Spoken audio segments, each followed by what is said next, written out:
Hey guys, welcome back to my channel. I'm MD Gaming and today we're going to talk about the Tier 6 Colorado. It has that classic American accuracy where we're just going to have to try to mitigate it as much as possible. The commander is going to be William Sims, not because of its base trait because it has a minimal effect on a battleship, but more for the individual traits. Our inspirations are going to be Andrew Cunningham and Achino for shell grouping, trying to fix that accuracy issue that we have going on. That flammable cannoneer for main battery range and shell grouping, risk of fire, but we're going to mitigate. Gyrating drill bits for traverse speed and AP damage. We're going to go a little bit slower, but we'll mitigate that also. Marksmanship again for dispersion, because I can't stress enough about accuracy. And then reaching out XXL for main battery range. And finally, fight fire with fire to less the fire damage over time. And then if we do catch fire, 3 of them, it resets. So let's jump into the game and let's talk about the Tier 6 Colorado. Alright guys, so welcome to the game. So one thing I like to do with the Colorado is I like to stay on the inside of the map, not really go to the outside. If I go to the outside on the map, it just takes me out of the play for the rest of the game. But that's only if like the map offers the topography that can automatically cover. So as you can see between A and B, I have that massive island right in front of me, and then to the right there's that island. So I know if I can just push forward that I'm going to have a lot of cover for my sides, so I'm not going to get blindsided and citadeled. So moving forward, not going to move to the right and the outside. This way I can stay inside the play and keep assisting my teammates for a much longer time. Colorado is an extremely slow battleship. Even with that trait that I have that even slows them down, like if I didn't have that, it would still be a slow battleship. So just know that when you're playing the game, when you play the Colorado, it's all going to matter about positioning. Because if you put yourself out of position, you can be out of the game for good. Just because of how slow it is. No ship is going to be able to... every ship is going to be able to outrun you. Maybe not the California. California's just as slow. As you see, again, right underneath that kilometer range, there's that mountain symbol. It's letting you know that, hey, you're not going to be able to attack. So I'm just going to take a random shot at the Fubuki. Just take random shots if there's no one else around. Also, for me, a rule of thumb, a good tip that I think, is if you look at the enemies, you see 4 destroyers on team. That automatically defaults. That means that I'm going to switch to HE as my initial firing round. And that's because usually a destroyer or a cruiser is going to illuminate a destroyer quicker than a battleship gets shown up, and I'd much rather get those destroyers off the board. In classic MD fashion, I'm heading to run into a island, and that's just to slow me down, regroup, wait till either my cruiser or my destroyer is able to find the enemy destroyer. I don't want to be the first one in open water in a cap where everyone else can attack me, so that's why I slam on my brakes, go out, throw in reverse, and just wait to see where the enemy is going to be. Now, when you play in the Colorado, normally some games, depending on what map it is, it's going to be a very slow start. It's a slow ship. It takes you a while to get into range for certain times, but towards the end, that's when it really matters. So it's always good to be slow and methodical rather than just trying to go rush in there and get yourself killed. So for now, we're trying to get the Venom out. It's 3 against 1 because his whole entire team abandoned the flank, which we've talked about before. Never abandon the flank. Look at that, Fubuki's final 3 torpedoes got the Venom. But we lost our Fubuki, so 1-1 swap, but that's okay. We got 2 destroyers left, and the rest still gotta go after. But now I can push knowing that A cap is safe, and now I'm gonna be able to get a good broadside on a lot of enemies because ultimately they're gonna be focused on trying to cap B and trying to cap C. This kind of puts you in a good position. Just know with the Colorado, it's okay. Again, can't stress enough, it's okay to go slow. And positioning is what matters. Again, we're almost 5 minutes into the game. I have 1,700 damage. It's okay not to be super quick into the game. but you can't be super timid either. You gotta know when to push. You gotta know when to hide.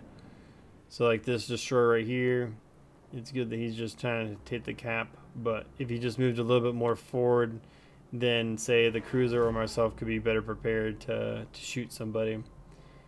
Got the Colorado in my sights. Just went for that mountain symbol to go. And there we go. Mountain symbol's gone. I can get it salvo off.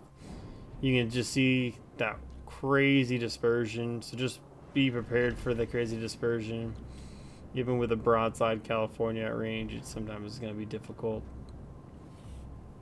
That's why one of my traits, it's up to you if you want it, but I use the spotter plane. You get one shot out of it, but sometimes I feel like that one shot is kind of worth it when I remember about it. As you saw, I aimed a little up and forward, and that's because I assume that he's going to try to flare more out. And I think I'm going to do a couple misses just because he flared out more than I expected he would. So we got the Nagato turning back. We got the other Nagato. And then we're just still in silent range. Only had done 3,000 damage. 6 minutes in. And I can't stress that enough with the Colorado guys. It is okay to go slow. It's not that big of a deal. Just try to take your shots at range, get the damage where you can. See right there, 4,000 damage. California's gonna come right back at me, do some good damage. Do some very, very good damage. But that's because what he did is, you gotta remember, like, I have really good armor, but what he's shooting from the top down. So my deck armor is gonna take a lot of damage. This Colorado is going to be a little bit better at closer range than super far when you're getting attacked. Missed. California's shooting again. This time I angled a little bit, and then as you can see, the little angle in the front, he hit my torpedo belt. A couple of ricochets, only 1,100 damage. A lot better than the 1,800 I took just one salvo ago. As you see, I just threw myself in reverse. Sometimes at far distances, it's a good idea to change up your speed, because you're going to see the California is going to shoot his next shots. He's going to assume I'm going full speed, but because I've now slowed down enough, it's going to actually make all his shots miss, or do at least 1,100. But now I can go back into full throttle again. It's a slow ship, but making those changes is going to be able to preserve your health. And again, at distances, even at not at distances, at close range, you can throw off someone's timing. But as you can see, I'm starting to get closer and closer to the enemy. And now we're about, I don't know, 7 minutes into the game. And I'm finally close to more than just the California and that Venom. So I can do a little bit more damage. So some people like to do full salvos. That's me. I usually wait till I get all guns online. I probably could have got 2 shots off for the price of 1, but the Nagato's not paying attention to me. And so because the Nagato's not paying attention to me, I want to make sure that my first shot is the best shot. And there you go. See, 27,000 damage. Yeah, if I did 2, I got not that much. It would have been pain. Now I got the next Nagato. This one knows where I'm at, so I'm going to try to focus on him first. And try to turn myself in as much as possible. Luckily, he had HE because he was chasing a destroyer.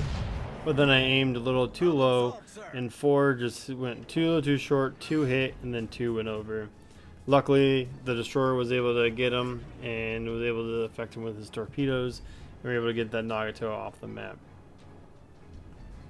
And now I can turn again and now focus on more important matters like the other Nagato, while I'm trying to capture B. Again, the Nagato, seeing that I was no longer paying attention to him, he's going to try to go after that easier target, which he probably should have went after me.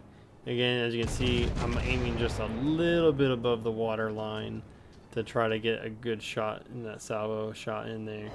And then bam, 2 citadels. So really the best place to shoot is not at the water line, a little bit above the water line. And some people are going to disagree with me, but I find that's where I get the most success with the Colorado because of its dispersion.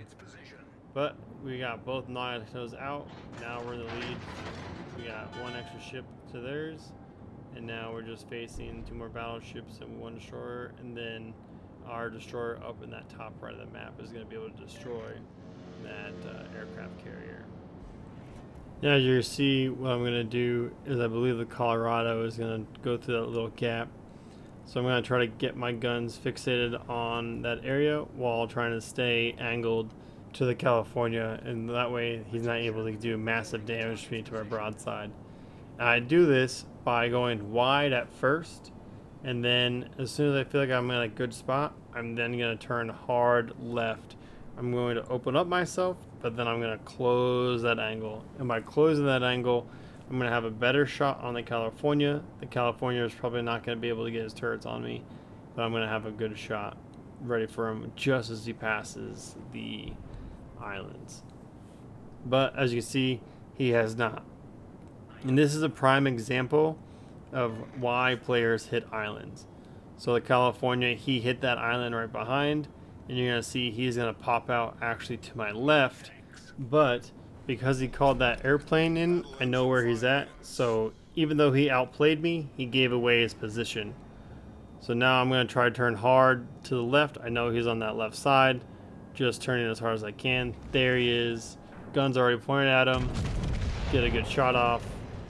Do a lot of damage. And now I'm angling quick. And then you can see the ricochets. He hit that torpedo belt. So that was just his fault. He probably would have been able to do really good shots on me. He did that nice outplay. But because he called in that aircraft, I was able to turn. And again, angling is so important. So because I was able to get a good angle on that when he fired that torpedo belt, he wasn't able to do any damage.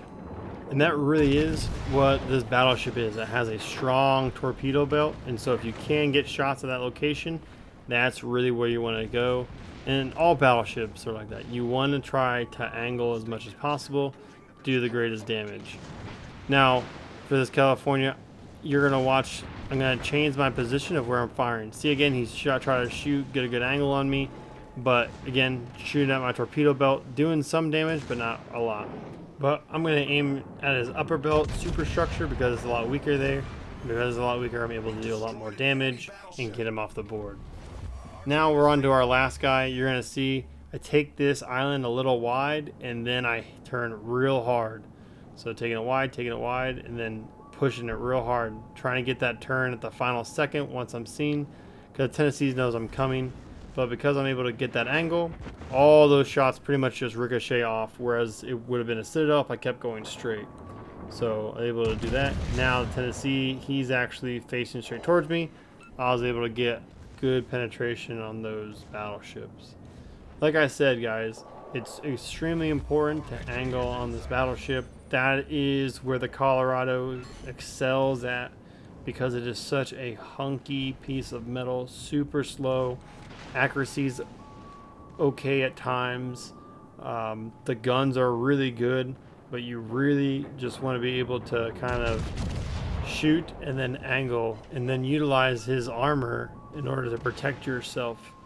Now, if you don't feel comfortable with how slow this turning is, remember my William Sims has that rudder shift penalty, and you can build more into more rudder shift, thus making it easier for you to be able to shoot and then angle, again being more effective. Just remember, angling is very important for this American battleship, but nothing can protect you if someone tries to shoot the superstructure or upper belt.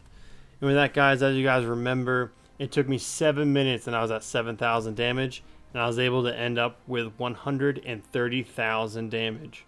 It just goes to show you, if you play slow, that's perfectly fine, because ultimately you're setting yourself up for the long game.